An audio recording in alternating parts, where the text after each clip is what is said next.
आज हम रसखान के सवैयों का अभ्यास कर रहे हैं। बच्चों, हम सभी जानते हैं कि रसखान कृष्ण के अनन्य भक्त रहे हैं।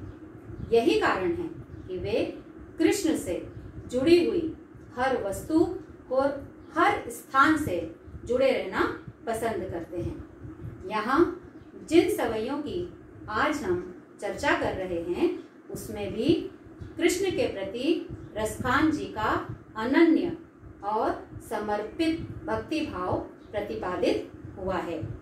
उन्होंने ब्रज भाषा में सवैये लिखे हैं।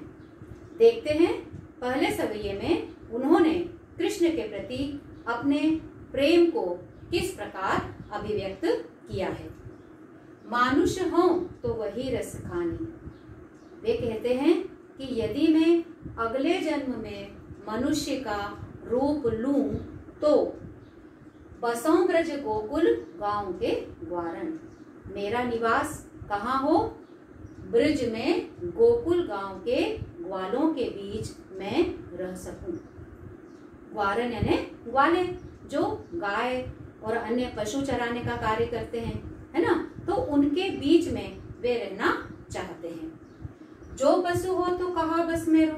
वे कहते हैं कि यदि मैं अगले जन्म में पशु यानी पशु का रूप भी यदि मुझे मिले तो उसमें भी मेरा बस यानी मेरा कोई नियंत्रण नहीं है, लेकिन मेरी यही इच्छा है कि चरो नित नंद की धेनु मझारन, कि मैं नित यानी रोज या हमेशा नंद बाबा की धेनु यानी गायों के, मझारन यानी बीच में, गायों के बीच में चर सकूं, ऐसी मेरी इच्छा है। तीसरी पंक्ति में वे कहते हैं पाहन हो तो वही गिरि को। और यदि अगले जन्म में मैं पत्थर के रूप में जन्म लूं तो पाहन यानी पत्थर, गिरि को, जो गिरि यानी पर्वत, कियो हरि छत्र पुरंदर धारण। हरि यानी कृष्ण, छत्र मतलब छाया के रूप में, और पुरंदर यानी इंद्र, धारण यानी धारण किया है। तो वे क्या इच्छा रखते हैं कि यदि मैं पत्थर बनूं अगले जन्म में तो उसी पहाड़ का बनूं जिसे कृष्ण भगवान ने पुरंदर यानी इंद्र के गुस्से के कारण ब्रज के लोगों को बचाने के लिए पहाड़ को क्या किया था, अपनी छोटी उंगली पर छत्र के रूप में धारण कर लिया था। तो मैं उस पर्वत का हिस्सा बनना चाहता हूँ। चौथी पंक्ति में वे कहते हैं जो खग हो, खग यानी पक्षी, यदि मैं पक्षी बनूं तो बसेरो करूं, कि हे भगवान मेरा बसेरा यानी मेरा निवास करना कहाँ पर? मिली कालिंदी कूल कदम्ब की डारण। कालिंदी यानी यमुना नदी, कूल यानी किनारे, कदम्ब पेड़ का नाम है, डारण यानी डालियों पर। कदम्ब के पेड़ की डालियों पर मेरा बसेरा हो, पर कहाँ पर?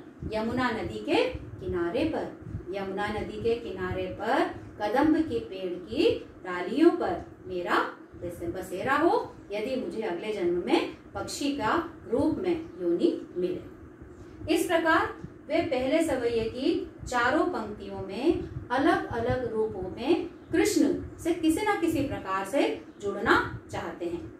पहली पंक्ति में मनुष्य के रूप में वे ब्रज के गोकुल गांव के ग्वालों के बीच रहना चाहते हैं। दूसरी पंक्ति में यदि पशु का जन्म मिले तो वे नंद बाबा की गायों के बीच चरने की इच्छा रखते हैं। और तीसरी पंक्ति में यदि पत्थर का रूप मिले उन्हें तो वे उसी पहाड़ का हिस्सा बनना चाहते हैं जिसे कृष्ण ने अपनी उंगली पर इंद्र के गुस्से से ब्रज के लोगों को बचाने के लिए धारण किया था। और यदि पक्षी बने तो वे यमुना नदी के किनारे पर कदम्ब की डालियों पर अपना निवास चाहते हैं। इस प्रकार प्रत्यक्ष और अप्रत्यक्ष रूप से वे हर तरह से कृष्ण से जुड़े रहना पसंद करते हैं। देखते हैं दूसरे सवैये में वे क्या कहते हैं। वे कहते हैं या लकुटी अरु कामरिया पर। या यानी उस, लकुटी यानी लकड़ी, अरु यानी और, कामरिया यानी कंबल। कृष्ण की उस लकड़ी और कंबल पर राज तिहुपुर को तजी डालो। राज यानी राज्य, तिहु यानी तीनों, पुर यानी लोक, तजी यानी छोड़ सकते हैं, डारो यानी सकना, कि मैं क्या कर सकता हूँ कि कृष्ण की यदि मुझे लकड़ी और कंबल मिल जाए तो मैं तीनों पुर यानी तीनों लोगों का राज्य भी त्याग सकता हूँ। तजी यानी छोड़ना या त्यागना। दूसरी पंक्ति में वे कहते हैं आठम सिद्धि नवो निधि के सुख। 8 प्रकार की सिद्धियों, 9 प्रकार के निधि यानी खजानों से प्राप्त होने वाले सुख को भी नंद की गाय चराई विसारो। नंद बाबा की गायों को चराने का यदि मुझे सौभाग्य मिल जाए तो मैं ये सारे सुख को भी विसारो यानी भुला सकता हूँ। कौन से सुख को? 8 प्रकार की सिद्धियों और 9 प्रकार के खजानों से मिलने वाले सुख को भी भुला सकता हूँ। किस पर? नंद बाबा की गायों को चराने का अगर मुझे सुख मिल जाए। रसखान कबो इन आँखें सुख। रसखान कवि इच्छा व्यक्त कर रहे हैं। वे कहते हैं कि कब मुझे इन आँखों से ब्रज के बन बाग तड़ाग निहारो। ब्रज के बन यानी जंगल, बाग यानी बगीचे, तड़ाग यानी तालाब, निहारो यानी देखने का, निहारने का सौभाग्य मिलेगा। यानी रसखान ब्रज के वन, बगीचे और तालाब अपनी आंखों से प्रत्यक्ष रूप से देखना चाहते हैं। अंतिम पंक्ति में वे कहते हैं कोटिक ए कलधोत। कोटिक यानी करोड़ों, ए ने वे, कलधोत यानी सोने के, है ना, स्वर्ण के, धाम यानी महल या भवन, करील यानी कांटेदार झाड़ियां, है ना, जो ब्रज में पाई जाती हैं, के कुंजन यानी बगीचों पर, ऊपर वारों यानी उन पर वार सकते हैं यानी न्यौछावर कर सकते हैं। क्या कर सकते हैं बच्चों? करोड़ों सोने के महल भी करील की कांटेदार झाड़ियों के बगीचों पर वे न्यौछावर कर सकते हैं। इस प्रकार दोनों ही सवैयों में रसखान की कृष्ण के प्रति अनन्य भक्ति प्रतिपादित हुई है।